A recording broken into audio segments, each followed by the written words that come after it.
السلام علیکم ورحمۃ اللہ وبرکاتہ۔ کیسے ہیں سارے بچے؟ آپ سننے والے تمام بچوں کو خوش آمدید۔ آپ کو پتہ ہے میں نے آپ کو پیچھے بتایا تھا ہم اپنی انبیاء کے بارے میں سنیں گے، اور ہم سب سے پہلے آج آپ کو سب کو پتہ ہوگا کہ اللہ تعالیٰ نے سب سے پہلے کون سے نبی کو بنایا تھا۔ آپ بتائیں گے؟ سوچیں کون سے نبی کو بنایا تھا؟ جی بالکل ٹھیک، حضرت آدم علیہ السلام کو۔ حضرت آدم علیہ السلام کے بارے میں آج ہم نے پڑھنا ہے، غور سے سننا ہے، اور اس کے بعد آپ نے سوالوں کے جواب بھی مجھے دینے، ٹھیک ہے؟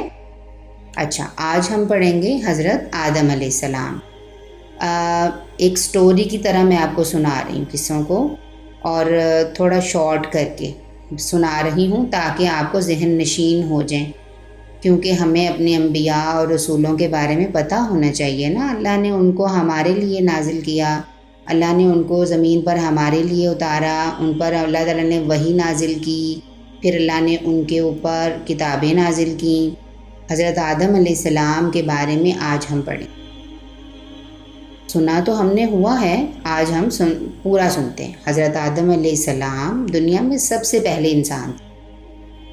آپ نے سنا ہوگا نا، دنیا کا سب سے پہلا انسان کون تھا؟ حضرت آدم علیہ السلام۔ وہ سب سے پہلے نبی بھی تھے۔ اللہ تعالیٰ نے ان کو اپنے ہاتھ سے بنایا۔ جب اللہ تعالیٰ نے فرشتوں سے کہا کہ وہ آدم کو پیدا کرے گا تو انہوں نے حیران ہو کے کہا، اللہ تعالیٰ کیا آپ ایک ایسے انسان کو بنائیں گے جو دنیا میں جائے گا، لڑے گا، جھگڑے گا اور فساد کرے گا؟ اور جبکہ ہم تو آپ کی اتنی عبادت کرتے ہیں، حمد و ثنا بیان کرتے ہیں، آپ کی تسبیح کرتے ہیں اور آپ کی پاکیزگی کو بیان کرتے ہیں، تو بلا شبہ اللہ تعالیٰ نے کہا جو میں جانتا ہوں وہ تم نہیں جانتے۔ اور اللہ نے آدم کو دنیا میں جو چیزیں بھیجنی تھی ان کے تمام کے نام سکھا دیے، اور جو اللہ نے فرشتوں کے سامنے پیش کیا حضرت آدم علیہ السلام کو، اور پھر ان سے کہا کہ اگر تم سچے ہو تو ان تمام چیزوں کے نام بتاؤ۔ تو اللہ نے تو پہلے ہی ان کو یہ علم دے دیا تھا، تو پھر حضرت آدم علیہ السلام نے ساری باتیں بتائیں۔ تو پھر فرشتوں نے کیا کہا، اللہ تو پاک ہے، ہمیں علم نہیں سوائے اس کے جو تو نے ہمیں سکھایا ہے، بے شک تو ہی خوب جاننے والا ہے، بڑی حکمت والا ہے۔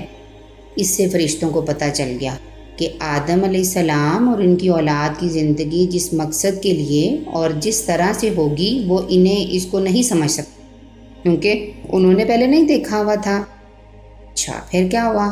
آدم علیہ السلام کو پیدا کرنے کے بعد اللہ تعالیٰ نے تمام فرشتوں کو اکٹھا کیا اور حکم دیا کہ وہ آدم علیہ السلام کو سجدہ کریں، تاکہ وہ جان لیں کہ آدم علیہ السلام کی زندگی اعلیٰ اور بہت اونچی ہے۔ تو ابلیس کے سوا سب نے سجدہ کیا۔ ابلیس جنوں میں سے ایک جن تھا، اس نے سجدہ کرنے سے انکار کر دیا، یعنی کہ وہ اکڑ گیا۔ وہ کہنے لگا میں اسے سجدہ کیوں کروں، میں اس سے بہتر ہوں، میں نے تو اللہ تم نے تو مجھے آگ سے بنایا ہے، آگ تو اوپر کو جاتی ہے، اور اس کو تم نے مٹی سے بنایا، مٹی کو پھینکو تو وہ نیچے کو جاتی ہے۔ اللہ تعالیٰ نے آدم کے لیے ان کی بیوی حوا کو بھی پیدا کیا۔ قرآن مجید میں حوا علیہ السلام کے بارے میں بتایا گیا ہے کہ ان کے ذریعے سے آدم علیہ السلام کا جوڑا بنایا تاکہ وہ اس سے سکون حاصل کرے، یعنی وہ اس کے ساتھ رہ سکے۔ آدم اور حوا کو جنت میں رہنے اور اپنی مرضی کے مطابق زندگی گزارنے کی اجازت دی گئی۔ یہ ایک خوبصورت زندگی تھی۔ جب ظاہر ہے تمام بچوں، آپ مجھے بتاؤ، جنت کی زندگی تو ہم سنتے ہی ہیں، ہم نے ابھی دیکھی نہیں ہے، کتنی خوبصورت ہوگی کہ وہاں پر نہ کھانے کی کمی تھی، نہ لباس کی کمی تھی، نہ گرمی سردی محسوس ہوتی تھی۔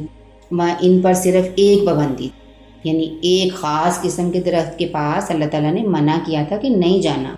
شیطان نے جو ان کا شدید دشمن تھا اسے اپنے فریب میں لایا، اور شیطان نے ان کا خیر خواہ بنتے ہوئے کہا کہ تمہارے رب نے تمہیں اس درخت سے اسی لیے روکا ہے کہ کہا ہے کہ تم کہیں فرشتے ہی نہ بن جاؤ۔ یعنی تم دونوں ہمیشہ کی زندگی نہ پالو، یعنی کہ جو جنت میں رہتا ہے وہ تو ہمیشہ رہتا ہے۔ تو وہ شیطان کی باتوں میں آ کر اللہ کے حکم کو بھول گئے اور انہوں نے اللہ کی نافرمانی کی۔ انہوں نے اس درخت کا پھل توڑ کر کھا لیا۔ درخت کھاتے ہی ان کے جسم کا لباس اتر گیا اور وہ دونوں کو شرم آنے لگ گئی، یعنی جسم میں کپڑے اتر گئے نا، تو ان کو شرم آنے لگ گئی۔ تو وہ پھر کیا انہوں نے کیا، جنت کے درخت کے پتے توڑ توڑ کے وہ اپنے اوپر ڈالنے لگے تاکہ ہمیں کوئی دیکھ نہ لے۔ اس پر اللہ تعالیٰ نے انہیں یاد دلایا کہ میں نے اسی لیے تمہیں کہا تھا اس درخت کا پھل نہیں کھانا۔ تم نے شیطان کی بات مانی ہے، وہ تو تمہارا کھلا دشمن ہے۔ پھل کھانے والی غلطی آدم اور حوا دونوں نے کی۔ اس سے جتنا قصور حضرت آدم کا تھا اتنا ہی حوا کا تھا، یعنی دونوں نے کھائی تھی۔ اور قرآن بتاتا ہے کہ گناہ دونوں نے کیا تھا، اسی لیے معافی بھی دونوں نے مانگی تھی۔ آپ نے یہ دعا کو یاد بھی کرنا ہے، حضرت آدم علیہ السلام کی دعا۔ ہم جس جس نبی کے بارے میں پڑھتے جائیں گے، سیکھتے جائیں گے، سنتے جائیں گے، ان کی دعا کو یاد کریں گے، ٹھیک ہے پیارے بچوں؟ اور پھر ہم نے بتانا بھی ہے اور سکھانا بھی ہے سب کو کہ حضرت آدم علیہ السلام کی دعا کون سی تھی۔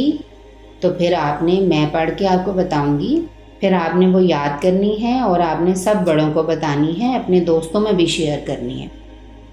اس کہانی کو آپ نے غور سے سننا ہے اور اس کے بعد اپنے دوستوں میں بھی شیئر کرنا ہے۔ آپ کو پتہ ہے انبیاء اور رسولوں کی کہانیوں کو، قصوں کو جب ہم معجزات کو ایک دوسرے کے ساتھ شیئر کرتے ہیں تو پھر ہمارے فرشتے اللہ کو جا کے بڑی خوشی سے بتاتے ہیں کہ یہ بچہ تو بہت اچھا ہے، یہ اپنے انبیاء کے قصوں کو دوسروں میں شیئر کرتا ہے۔ پھر اللہ تعالیٰ اس پہ اجر بھی دیتے ہیں اور اللہ تعالیٰ ہیپی بھی ہوتے ہیں۔ اچھا، پھر اس کے بعد کیا ہوا تھا کہ دونوں نے اللہ سے معافی مانگی۔ دونوں نے معافی کیسے مانگی تھی؟ ربنا ظلمنا انفسنا وان لم تغفر لنا وترحمنا لنکونن من الخاسرین۔ دوبارہ پڑھتے ہیں، ٹھیک ہے؟ ربنا ظلمنا انفسنا وان لم تغفر لنا وترحمنا لنکونن من الخاسرین۔ اس کا ترجمہ کیا تھا؟ اے ہمارے رب، ہم نے اپنے آپ پر ظلم کیا اور اگر تو نے ہمیں نہ بخشا تو ہم پر رحم نہ کیا تو یقیناً ہم خسارہ پانے والوں میں سے ہو جائیں گے۔ خسارہ نقصان کو کہتے ہیں، نقصان پانے والوں میں سے ہو جائیں گے۔ اللہ تعالیٰ نے دونوں کے گناہ کو معاف کر دیا اور انہیں زمین پر اترنے کا حکم دے دیا۔ اللہ نے کہا تم دونوں اکٹھے سے یہاں سے اتر جاؤ، تم میں سے بعض کا دشمن ہے، یعنی ایک دوسرے کے تم دشمن ہو۔ پھر اگر کبھی واقعی تمہارے پاس میری طرف سے کوئی ہدایت آئی تو جو میری ہدایت کے پیچھے چلے گا، گمراہ نہیں ہوگا تو وہ مصیبت میں نہیں پڑے گا۔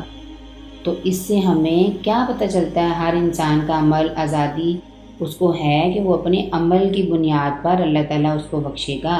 یعنی ہم دنیا میں جتنے اعمال کریں گے وہ فرشتے ہمارے لکھ رہے ہیں، آخرت میں کیا ہوگا وہ ہمارے ہاتھوں میں دے دیا جائے گا، اور وہ جس کا نام نامہ اعمال ہے، اور نامہ اعمال جب ہمارے ہاتھوں میں آئے گا پھر ہم پڑھیں گے، پھر ہم اس کو دیکھیں گے۔ جیسے ہمارے ایگزامز ہوتے ہیں نا، ہم اس میں جو لکھ کے آتے ہیں، پھر بعد میں جب ٹیچر اس کا رزلٹ اناؤنس کرتی ہیں پھر ہمیں پتہ چلتا ہے کہ ہم نے کیا کیا لکھا تھا۔ ہم دنیا میں یہاں پر بہت اچھے عمل کریں گے، ہم ایک دوسرے کی طرف نہیں دیکھیں گے فلاں کیا کرتا ہے، فلاں کیا کرتا ہے، فلاں تو گیم بھی کھیلتا ہے، فلاں تو ٹی وی بھی دیکھتا ہے، فلاں تو موبائل سے بھی لگا رہتا ہے۔ ہم نے اپنے اللہ کو راضی کرنا ہے، ہم نے آگے بڑھنا ہے، ہم نے اپنی کاپیوں میں نیکیاں ڈھیر ساری اکٹھی کرنی ہیں تاکہ جب آخرت کا دن ہوگا اللہ تعالیٰ ہمیں وہ ہماری کاپی دے گا تو پھر ہم بہت خوش ہو جائیں گے۔ اسی لیے آپ کو پتہ ہے کہ ہمارے جو شاعر مشرق ہیں یعنی علامہ اقبال ہیں، انہوں نے کیا کہا تھا؟ عمل سے زندگی بنتی ہے، جنت بھی جہنم بھی، یہ خاکی اپنی فطرت میں نہ نوری ہے نہ ناری ہے۔ یعنی اگر یہاں پر ہم عمل کریں گے تو ہماری زندگی بنے گی، تو پھر عملوں سے جنت ہمیں ملے گی، برے عمل ہوں گے استغفر اللہ تو پھر ہمیں جہنم ملے گی۔ ہمیں جہنم میں کبھی بھی نہیں جانا، کیونکہ آگ تو بہت زیادہ جلا دیتی ہے۔ یعنی آگ، ہم دنیا کی آگ دیکھتے ہیں نا جس پہ ماما روٹی بناتی ہیں، تو اس آگ کے اوپر تو ہم ایک انگلی بھی نہیں جلا سکتے۔ تو استغفر اللہ، ہم نے اگر برے برے عمل کیے تو پھر کیا ہوگا؟ پھر اللہ تعالیٰ ہمیں جہنم میں یعنی آگ میں ڈال دیں گے، اور جو بہت بری جگہ ہے۔ انشاءاللہ آگے ہم آگے دوسرے رسول کے بارے میں، دوسرے نبی کے بارے میں پڑھیں گے۔ میں نے آپ کو بتایا تھا نا، ہم روزانہ ایک ایک نبی کے بارے میں سنیں گے۔ ہم انشاءاللہ اپنی اگلی ویڈیو میں ابراہیم علیہ السلام کے بارے میں سنیں گے۔ ٹھیک ہے بچوں، آپ نے اب غور سے اس بات کو سننا بھی ہے اور آپس میں سوالات بھی کرنے ہیں۔ جزاک اللہ خیر و احسن الجزاء۔ السلام علیکم ورحمۃ اللہ وبرکاتہ۔